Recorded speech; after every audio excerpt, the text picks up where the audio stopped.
Mungkin kita tahu sholat gerhana berjamaah ya. Ibnu Hajar itu mengatakan, yang sesuai dengan ajaran Nabi SAW adalah mengerjakan sholat gerhana di masjid. Seandainya tidak demikian, tentu sholat tersebut lebih tepat dilaksanakan di tanah lapang, agar nanti lebih mudah melihat berakhirnya gerhana. Jadi asalnya, afdolnya memang di masjid. Tapi sholat gerhana masih bisa dilakukan seorang diri. Jadi seperti masa pandemi saat ini ya, mau lakukan di rumah sendiri juga karena mungkin daerahnya rawan gitu ya, dipersilakan. Syekh Muhammad bin Shalih Al-Utsaimin pernah mengatakan berikut ini. Sholat gerhana secara jamaah bukanlah syarat. Jika seorang berada di rumah, dia juga boleh melaksanakan sholat gerhana di rumah. Dalil dari hal ini adalah sabda Nabi SAW, jika kalian melihat gerhana, maka sholatlah. Nah, dalam hadis ini, ya, kata Syekh Utsaimin di dalam Syarhul Mumti, Nabi tidak katakan jika kalian melihatnya, sholatlah kalian di masjid, tidak. Oleh karena itu, hal ini menunjukkan bahwa sholat gerhana diperintahkan untuk dikerjakan walaupun seseorang melaksanakan sholat tersebut sendirian. Namun, tidak diragukan lagi bahwa menunaikan sholat tersebut secara berjamaah tentu saja lebih afdol. Bahkan lebih utama jika sholat tersebut dilakukan di masjid. Karena Nabi SAW mengerjakannya itu di masjid. Dan mengajak para sahabat juga untuk melaksanakannya di masjid. Ingatlah, dengan banyaknya jamaah akan lebih menambah kekhusyuan. Dan banyaknya jamaah juga adalah sebab terijabahnya atau terkabulnya doa. Nah, catatan berikutnya lagi, sholat gerhana ketika melihat gerhana. Dalam hadis kan dikatakan, jika kalian melihat gerhana tersebut, matahari atau bulan, maka bersegeralah untuk melaksanakan sholat. Maka waktu pelaksanaan sholat gerhana itu mulai ketika gerhana muncul, sampai gerhana tersebut hilang. Bapak, ibu-ibu bisa perhatikan di daerah masing-masing ya. Gerhana sudah muncul, asal imam masjid segera panggil jamaah untuk sholat gerhana. Nah, kalau gerhana sudah selesai, berarti sholatnya harus sudah selesai. Karena dari Al-Mughirah bin Syu'bah, Rasulullah SAW bersabda, matahari dan bulan adalah dua tanda di antara tanda-tanda kekuasaan Allah. Kedua gerhana tersebut tidak terjadi karena kematian atau lahirnya seorang. Jika kalian melihat keduanya, berdoalah kepada Allah, lalu sholatlah hingga gerhana tersebut hilang. Hadis riwayat Bukhari dan Muslim. Dan ingat di sini dikaitkan tadi sholat gerhana dengan melihat gerhana. Kalau tidak melihat gerhana, Jogja nggak lihat, di Jakarta lihat. Nggak bisa orang Jogja lakukan sholat gerhana. Nah, lalu ada amalan-amalan lagi ketika terjadi gerhana. Pertama, perbanyaklah zikir, istighfar, takbir, sedekah, dan bentuk ketaatan lainnya. Karena Nabi SAW itu katakan, sesungguhnya matahari dan bulan adalah dua tanda di antara tanda-tanda kekuasaan Allah. Gerhana ini tidak terjadi karena kematian seseorang atau kelahiran seseorang. Ya, jika melihat hal tersebut, maka berdoalah kepada Allah, bertakbirlah, kerjakanlah sholat, dan bersedekahlah.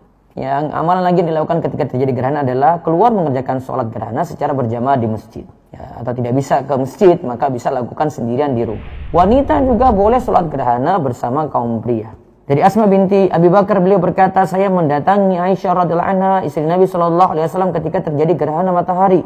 Saat itu manusia tengah menegakkan sholat. Ketika Aisyah turut berdiri untuk melakukan sholat, saya bertanya, kenapa orang-orang ini? Aisyah mengisyaratkan tangannya ke langit seraya berkata, Subhanallah, Maha Suci Allah. Saya bertanya, tanda gerhana? Aisyah lalu memberikan isyarat untuk mengatakan iya. Jadi wanita juga boleh ikut sholat berjamaah untuk sholat gerhana. Dan tidak ada panggilan untuk jamaah dengan azan dan iqamah. Cuma panggil dengan apa? As-salatul jami'ah.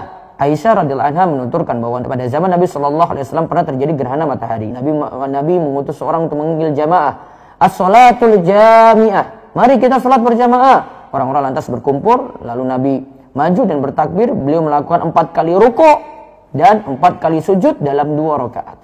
Ingat, sholat gerhananya 2 rakaat. Namun dalam 1 rakaat nanti ada 2 ruku, ada 2 sujud. Kalau kita biasanya kan ada 1 ruku, ada 2 sujud ya. Namun kalau ini 1 rakaat itu ada 2 kali baca Al-Fatihah dan surat, kemudian ada 2 kali ruku dan ada 2 kali sujud. Nah, pertama ini kita berniat di dalam hati dan tidak dilafazkan dan tidak ada lafaz tertentu ya. Terus yang kedua takbiratul ihram, yaitu bertakbir sebagaimana sholat biasa. Jadi takbir Allahu Akbar. Setelah itu baca doa iftitah. Kemudian membaca ta'awudz, lalu Al-Fatihah, kemudian surat panjang. Dan ingat sholatnya itu jahar. Sholat gerhana itu sholatnya itu jahar.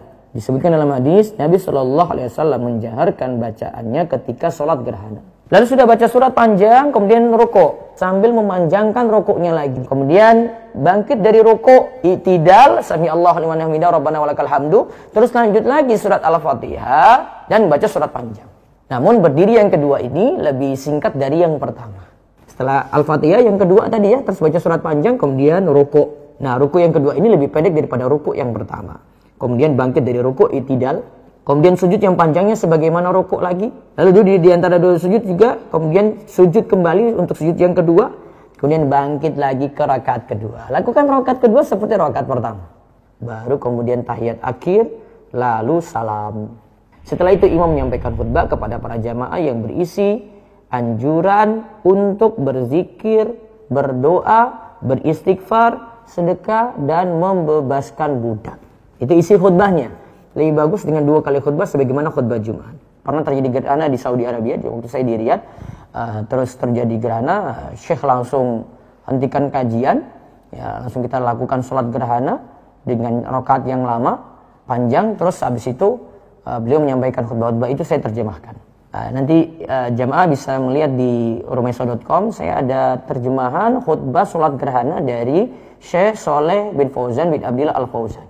Ya, wallahu a'lam bishawab. Dan ingat catatan pentingnya, sholat gerhana dilakukan untuk orang yang melihat gerhana langsung. Kalau tidak melihat gerhana, tidak ada sholat gerhana.